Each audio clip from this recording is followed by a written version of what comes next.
Hello and welcome to the Pittsburgh Views YouTube channel. As most of you know if you follow the channel, I bought this Toyota Tacoma at the auction about 11 months ago. I put 5,000 miles on it. I do feel blessed to be able to own such a truck, but it's just not for me. So today could be a very exciting day for the channel. I'm going to go to Columbus, Ohio, which is about 3 hours from me, to check out possibly a new car. Alright guys, like I said, I'm in the 2017 Toyota Tacoma TRD Off-Road, and I'm going to head out to Columbus, Ohio to potentially get a car to help, promote the channel and to do some fun stuff with over the summer. It's a car I've been considering since its first iteration back in 1987. So it's changed body styles 3 or 4 times, it's changed engines 3 or 4 times, but it's rear-wheel drive, manual transmission, coupe. So I'll keep you guys guessing until we get to Columbus. Alright guys, after a 3-hour drive, I'm here at Carmax in Columbus, Ohio to hopefully pick up my dream car. So hopefully I'll be unveiling it to you guys here shortly. Stay tuned. Alright guys, here we are on the Carmax of Columbus to hopefully find my dream car. Oh, I see it up ahead. Tanzanite blue M4. Oh man, it looks super awesome in person. The metallic paint really pops in the sunlight. Oh, I can see it's got the carbon fiber, the optional carbon fiber splitters there in the front end. It's got the 19-inch wheels. Silverstone leather interior. Alright, looks pretty stock. Exhaust looks stock. Yeah, it looks really good. Better than I expected in person. You see they're asking $47,998 for it. 6-speed manual transmission. Carbon fiber roof. And one of the biggest things that drew me to this car, the carbon ceramic brakes, which is an $8,600 option. Now let's check out the interior. Like I said, it's got the full Silverstone leather. It's got the heads-up display. Push-button start. Navigation with the backup camera. It's got the Harman Kardon sound system. Check out the trunk. Pretty spacious. You can see it comes with the all-weather floor mats. Sorry about the sunlight. Alright, here's a view from the back seat. The seat was set for me. I'm 5'11". I still got plenty of legroom. You see it's got the mids and the tweeters in the back as well. A white leather, which I love. Got some heater vents back there. Here's a look at the 3-liter twin-turbo engine. Puts out 426 horsepower and 406 foot-pounds of torque. You can see it's got the massive carbon fiber brace, which is actually stock. Where at? Where's clear bra? What's that? You said you could see it clear bra? Oh yeah, you can feel the edges on it. There's clear bra over. Oh yeah, there is right all here. The edges and so forth. Usually they go back up on the hood, but I don't see it on the hood itself. I don't see it on the hood though. It's on all the bumper cover pieces, and the fender. There's the same touch up on the other side. Here's a quick cold start.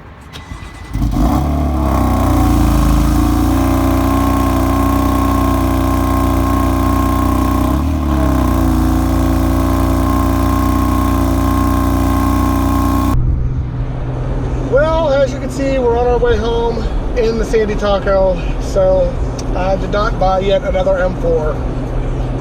So back to the drawing board. Let me know what you guys think. If you have any more ideas of what kind of car I should buy or what kind of car you'd like to see me make videos of. But now, it's back to the drawing board.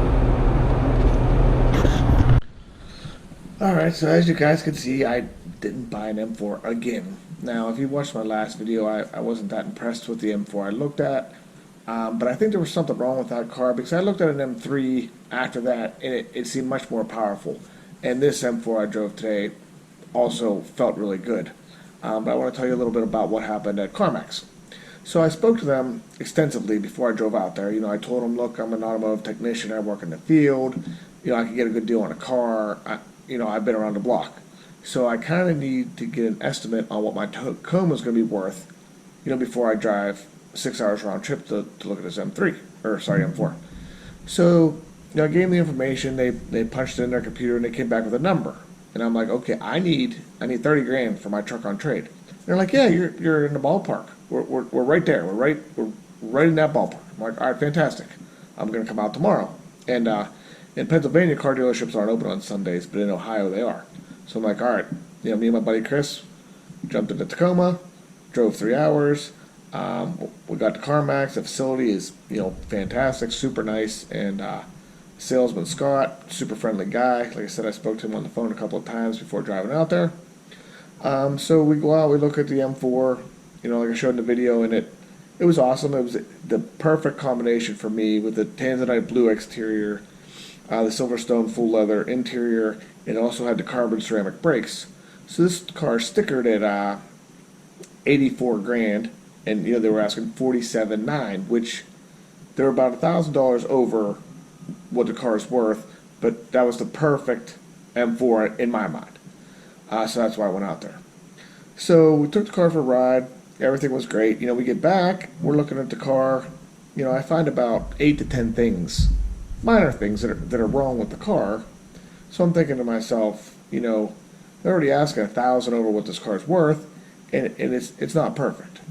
So while we were on the road test, they appraised my Tacoma, and I'm kind of thinking, okay, they're going to give me 30 grand.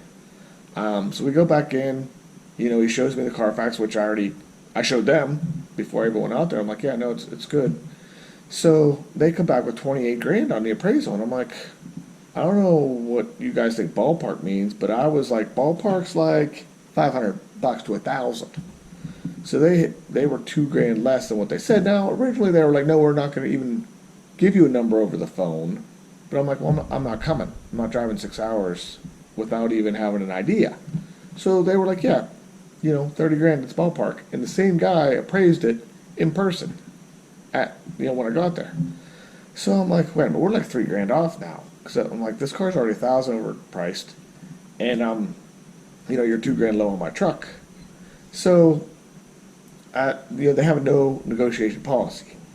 So I was like, well, let me talk to the general manager just to see. So, I talked it over with him. I said, look, I know you have no negotiating policy, but I'm like, I expected this car to be perfect, and it's far from it, and you lowballed me on my truck.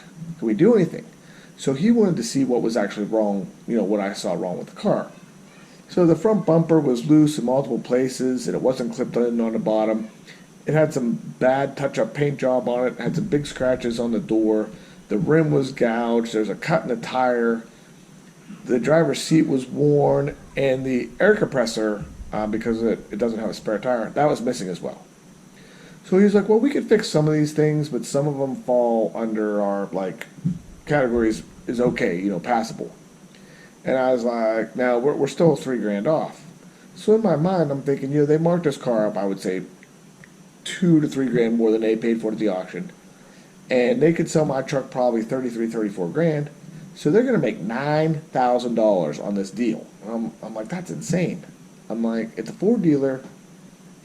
We're happy if we make 2 grand profit on a used car, and they're going to make 9 grand. I'm like, no way. So I just had to walk out. I'm like, there's no way this is going down.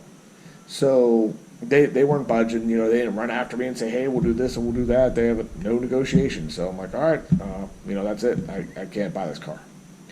So on Saturday, I found a couple GT350s. Of course, none which are local. And I tried to beat some people up on some prices, because it's going into winter. I'm going to give you a 4-wheel drive truck for a Mustang that you're not going to sell. But a couple of these Mustangs they've had since the spring, and they paid top dollar for them back then, used ones. And they were already upside down. They were selling them for less than what they had in them, but it was still, wasn't good enough for me. So now it's back to the drawing board, and for some reason, yesterday I'm like, maybe I should just get a Golf R, which I hadn't really thought about before, but I'm like, that's a cool car. It'd be about $10,000 less than the M4. It's all-wheel drive. They have a super good warranty now. They have a lot of mods, and people like Volkswagens. And then maybe once my channel gets more lucrative, then I'll spend big money on a fancier car. So I wanted to get your guys' input on what you think of the Golf R or something similar. Maybe come back a little bit on price. So yeah, I'd like to hear what you guys think. But I found a couple Golf Rs for about $5,000 off a sticker of course, they're all super far away from me, so that's what I'm dealing with now. Do I want to drive 4 to 6 hours, to try to find an 18 Golf R? The 19s aren't out yet. But yeah, that was my experience with Carmax. So I wasn't super pleased with it, but they, like I said, the facility was nice. The people there were super friendly. But we just weren't even close to making a deal. But I did have an experience with Carvana a couple months ago where I had bought a used F-150 off a buddy of mine. He was selling it online dirt cheap, and I'm like, if you're selling it that cheap, I'm buying it. I drove it for a couple months, and I was still trying to sell it to Tacoma, and I put them both up for sale. Carvana shot me a pretty good offer on that F-150. So basically, they came to the Ford dealer. They didn't even look at the truck. They loaded up on the flatbed, handed me a check in like 5 minutes. I was shocked. I'm like, you don't want to look at the truck or start it or drive it? They're like, nope. Wrote me a check, put it on the flatbed, gone. I was like, that was the easiest experience of my life. And I also sold a car out of 2012 Mustang GT a few years ago. I sold it to CarSense. And that was an easy experience. They gave me the right price for the car. So all of those three, major players in the used car market now, Carmax was a little worse. Like I said, CarSense and Carvana, those both worked out for me. But I would like to hear what you guys have to think about, a sub $40,000 car for me. And I'm going to still keep looking into this Golf R. And I'd like to see what you guys have to say. So post it in the comments. As always, I hope you enjoyed this video. And please subscribe if you haven't already. See ya.